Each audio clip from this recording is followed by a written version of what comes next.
नमस्कार, किस्सा यूपी का देख रहे हैं आप। मैं हूं आपके साथ सबा शाहिद शेख। 2024 के लोकसभा चुनाव से पहले उत्तर प्रदेश के बंटवारे की मांग उठ रही। बीजेपी सांसद और केंद्रीय राज्य मंत्री संजीव बालियान ने पश्चिमी यूपी को अलग राज्य बनाने की मांग की। केंद्रीय मंत्री ने कहा है कि मेरठ को नए राज्य की राजधानी बनानी चाहिए, जिसके बाद से चर्चाएं तेज हो गई।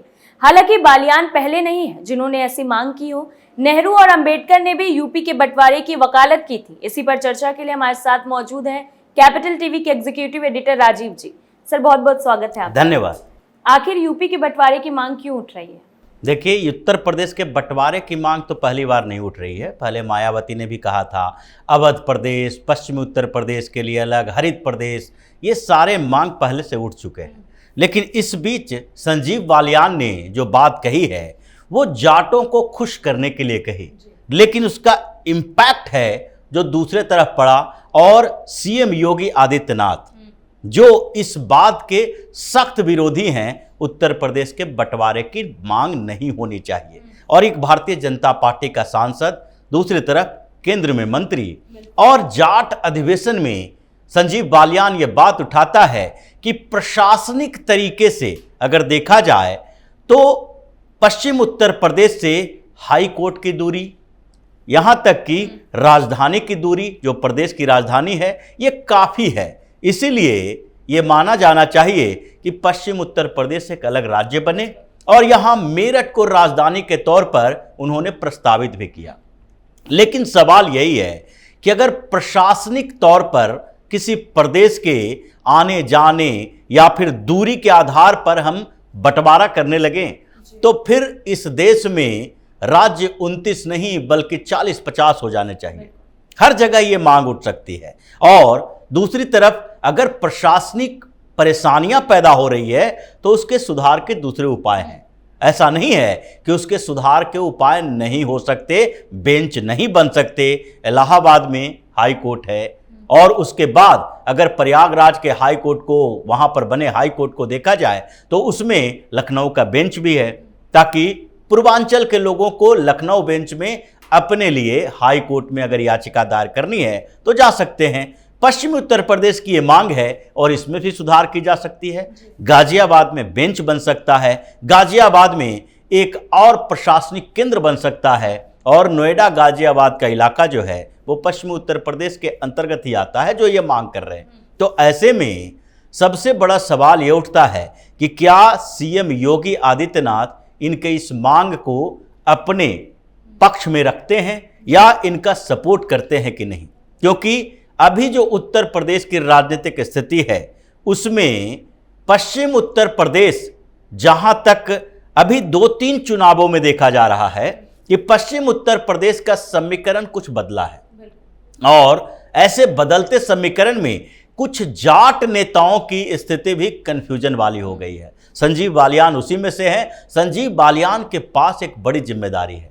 अगर उन्हें केंद्र में मंत्री बनाया गया है तो भारतीय जनता पार्टी के शीर्ष नेतृत्व और सीएम योगी आदित्यनाथ दोनों ने जिम्मेदारी दी है कि सिर्फ मोदी योगी के नाम पर वोट लेके मंत्री नहीं बन सकते।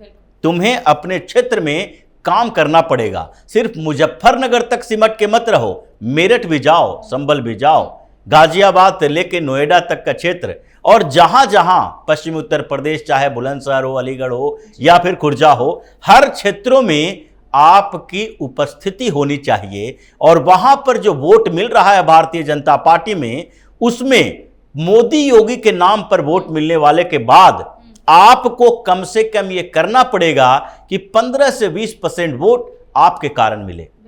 अगर ऐसा नहीं होता है तो परेशानी आपके साथ होगी। अगली बार आपको टिकट मिलेगा या नहीं मिलेगा ये भी कंफ्यूजन है, और टिकट मिल भी गया तो उसके बाद आप फिर से मंत्री नहीं बन पाएंगे। ये चर्चाएं भारतीय जनता पार्टी के संगठन में शीर्ष नेतृत्व के स्तर पर होता रहा है। और इसीलिए पिछले दिनों आजमगढ़ में ये दिनेश लाल यादव निरहुआ, जो सेलिब्रिटी है, भोजपुरी फिल्मों का स्टार है, उसने भी कहा कि हमें टिकट अगर मिलेगी तो इसके लिए जरूरी है कि हमें क्षेत्र के साथ जुड़ा हुआ होना चाहिए। पीएम मोदी ने साफ तौर पर कहा है अगर परफॉर्मेंस नहीं दिखाओगे तो किसी का भी टिकट कट सकता है। अब बालियान ने जाट अधिवेशन में एक ऐसा राग अलापा है जिससे पश्चिम उत्तर प्रदेश में फिर से विवाद पैदा हो गया। भारतीय जनता पार्टी के कई नेता इस बात को नहीं मानते हैं और इसीलिए संगीत सोम ने क्या कहा कि हम पश्चिम उत्तर प्रदेश को अलग करके मिनी पाकिस्तान नहीं बनने देंगे। अगर आप पॉपुलेशन को देखते हैं कंसंट्रेशन को लेकर, तो कंसंट्रेशन पॉपुलेशन का जो होता है उसके आधार पर डेमोक्रेसी में समीकरण तय होते हैं। जाटों की आबादी, मुस्लिमों की आबादी या ब्राह्मणों की आबादी कितनी है उससे ज्यादा जरूरी है कि किन क्षेत्रों में कितनी है। अगर डेमोक्रेटिक तरीका देखा जाए तो हिंदुस्तान में जो तरीका अपनाया गया है वो है first past the post system. यहां प्रोपोर्शनल सिस्टम नहीं है।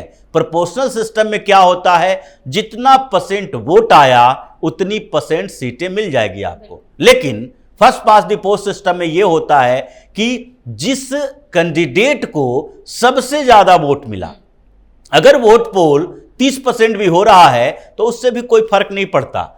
अगर 10 वोट भी किसी को ज्यादा है, जीत उसकी मिलेगी। ऐसा नहीं है कि आपको 50% प्लस वोट लाना पड़ेगा।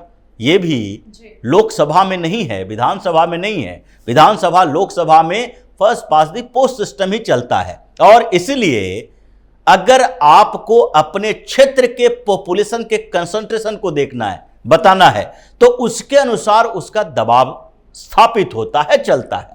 अगर बाय द वे मान लेते हैं कि पश्चिम उत्तर प्रदेश को अलग राज्य बनाने की मांग चल रही है और ये जाट अधिवेशन में ये मांग उठी और इस मांग को लेकर कल होके आंदोलन हो और सरकार झुक जाए, ये मान ले चलो पश्चिम उत्तर प्रदेश को अलग राज्य बना देते हैं। लेकिन पश्चिम उत्तर प्रदेश अगर अलग राज्य बन गया तो उसके बाद सिर्फ प्रशासनिक तरीके से जो सुविधाओं की बात कर रहे हैं उससे ज्यादा बड़ी कठिनाई होगी, क्योंकि ये जो first past the post system है इसमें एक दूसरी परेशानी भी है।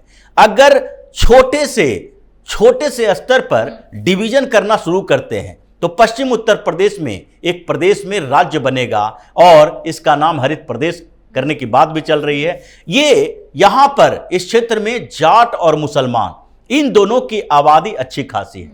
अब जो भी पार्टियां, राजनीतिक पार्टियां आएगी, जो पार्टियां इस प्रदेश में अपनी दबिश महसूस करने की कोशिश करेगी, वो पार्टियां क्या करेगी, या तो जाटों की पार्टी होगी या मुस्लिमों की पार्टी होगी। जैसे लगातार हरियाणा में यह माना जा रहा था कि वहां पर जो पॉलिटिक्स है वो जाट सेंट्रिक है, जाटों की वो जो भूमिका वहां पर है उसमें किसी दूसरे लीडर को पनपने नहीं दिया जाता था। अगर वहां का कोई सीएम होगा तो जाट नेता ही होगा। लेकिन भारतीय जनता पार्टी ने इस मिथक को तोड़ा कि ऐसा नहीं है कि जाट पॉपुलेशन ज्यादा है तो इसका मतलब कि दूसरे गैर जाट लीडर वहां पर शीर्ष नेतृत्व तक नहीं पहुंच सकते, यानी सीएम नहीं बन सकते। इस परसेप्शन को तोड़ा भाजपा ने और उसके बाद मनोहर लाल खट्टर सीएम बने। उसी तरीके से यहां पर अगर देखा जाए तो मुस्लिम और जाट ये दो कम्युनिटी जो हैं यहां पर ये बाहुल्य हैं, तो इन्हीं दोनों के बीच सियासत के लिए जंग छिड़ेगी और फिर जो इन दोनों का नेता बनेगा वो आपस में साठगांठ भी करेगा। तो इसके बाद जो गैर जाट लोग यहां पर हैं वो तो ऐसे बिखर के रह जाएंगे कि उनकी मांग सुनने वाला भी कोई नहीं रहेगा। जैसे रिजर्वेशन का कॉन्सेप्ट लाया गया, रिजर्वेशन के कॉन्सेप्ट में कई कॉन्सेप्ट ऐसे थे जिसमें कहा जा रहा था, जैसे ब्रिटिश काल में कहा गया कि अगर किसी सीट को रिजर्व किया जाता है तो वहां पर रिजर्वेशन का मतलब है कि वहां चुनाव लड़ने वाला भी वही होगा, वोट देने वाला भी वही होगा। और अगर वो तरीके अपना लिए जाएंगे तो फिर जिसे वोट देने का उस क्षेत्र में अधिकार नहीं होगा वो फिर क्या करेगा। तो उसी तरीके से इस कॉन्सेप्ट में भी है कि अगर किसी प्रदेश की मांग को मान ली गई सिर्फ इस आधार पर कि यहां पर कुछ वर्ग विशेष का पॉपुलेशन ज्यादा है और उस वर्ग विशेष के लोगों ने इसकी मांग उठाई है, तो इसका मतलब है कि उसके अलावा जो दो लोग हैं वो पूरी तरीके से मेन स्ट्रीम से बाहर कर दिए जाएंगे, उनकी मांग की भी अनसुनी कर दी जाएगी। इसलिए ये मांग उठी तो उसके बाद प्रतिक्रिया भी हुई और संगीत सोम ने जो बोला कि इसको हम मिनी पाकिस्तान नहीं बनने देना चाहते हैं। ये क्यों? क्योंकि अगर पॉलिटिक्स है, डेमोक्रेसी है, चुनाव हो रहा है, सीटें तय हो रही हैं, उसके बाद होगा क्या? जैसे जम्मू कश्मीर की बात करते हैं, जम्मू कश्मीर में पहले जम्मू कश्मीर यानी घाटी का क्षेत्र और लद्दाख का क्षेत्र आता था। लद्दाख से 4 विधानसभा की सीटें, घाटी का क्षेत्र डोमिनेट करता था इतने सालों तक। क्या जम्मू कश्मीर में कोई गैर मुस्लिम सीएम बना?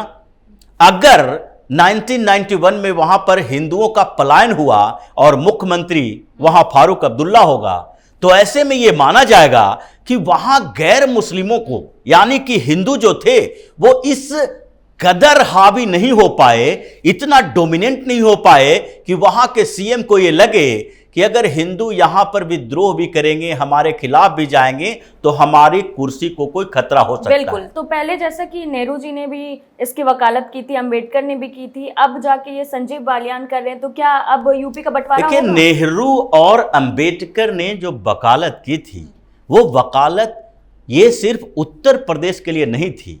ये जो उस समय जो राज्यों का विभाजन हुआ नहीं था और बाद में भाषाई आधार पर राज्यों का विभाजन हुआ, उस समय जेबीपी कमेटी भी बनाई गई, यानी कि उस समय जवाहरलाल नेहरू, वल्लभ भाई पटेल और पट्टाभी सीतारामैया, इन तीनों की कमेटी भी बनाई गई थी कि कैसे राज्यों का विभाजन हो सकता है। तो जो अलग अलग मद्रास प्रेसिडेंसी थी, नॉर्थ फ्रंट था, उसके बाद सेंट्रल प्रोविंस था, तो इन जगहों पर बड़े बड़े क्षेत्र थे, उसमें उत्तर प्रदेश नाम नहीं था और इसलिए इसके प्रशासनिक सुविधाओं के लिए कुछ क्षेत्रों को अलग करने की बात कही थी। यह वकालत उस समय इस आधार पर नहीं हुई थी कि किसी क्षेत्र में किसी आबादी का बहुल है या वहां पर थोड़ा विकास ज्यादा हो गया है, तो अगर नहर ज्यादा है पश्चिम उत्तर प्रदेश में और पश्चिम उत्तर प्रदेश में प्रोडक्शन ज्यादा है, तो पूर्वांचल के लोग और पश्चिम उत्तर प्रदेश के लोग इस बात की मांग उठाएंगे कि पश्चिम उत्तर प्रदेश के संसाधनों का उपयोग दूसरे जगह हो रहा है।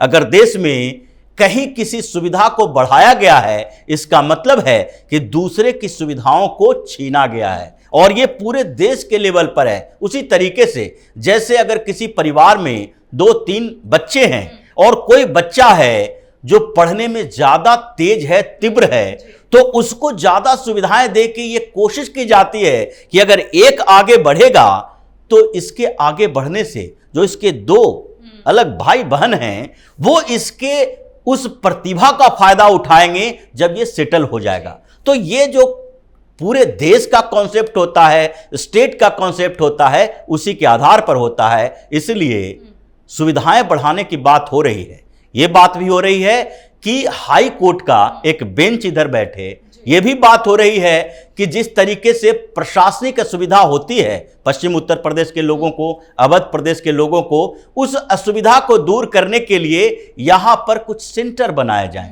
और प्रशासनिक संभाग बनाया जाए जहां पर इन लोगों के समस्याओं का निपटारा हो सके। लेकिन बंटवारा तो कतई नहीं होगा, राज्य नहीं बटेगा और यहां पर राज्य बांटकर दूसरे के साथ धोखा नहीं होने दिया जाएगा। बिल्कुल, बहुत बहुत शुक्रिया आपका तमाम जानकारियों। धन्यवाद। कहा जाता है कि केंद्र की सत्ता का दरवाजा उत्तर प्रदेश से होकर गुजरता है। इसे बांटने की अनेक कोशिशें आजादी के बाद से ही हो रही है, पर चाहने वालों का ये सपना पूरा नहीं हो पा रहा है। पंडित जवाहरलाल नेहरू ने भी संसद में यूपी को बांटने की वकालत की थी, लेकिन वो भी पीछे हट गए। अंबेडकर ने भी इसे 3 हिस्सों में बांटने की वकालत की थी, लेकिन बात नहीं बनी। फिर प्रदेश की मुख्यमंत्री रही मायावती ने भी यूपी को 4 हिस्सों में बांटने का एक प्रस्ताव केंद्र सरकार को भेज दिया, वो भी मंजूर नहीं हुआ। हालांकि अब देखना ये होगा क्या उत्तर प्रदेश का बंटवारा होता है। फिलहाल के लिए किस्सा यूपी का में इतना ही। देखते रहिए कैपिटल टीवी उत्तर प्रदेश। नमस्कार।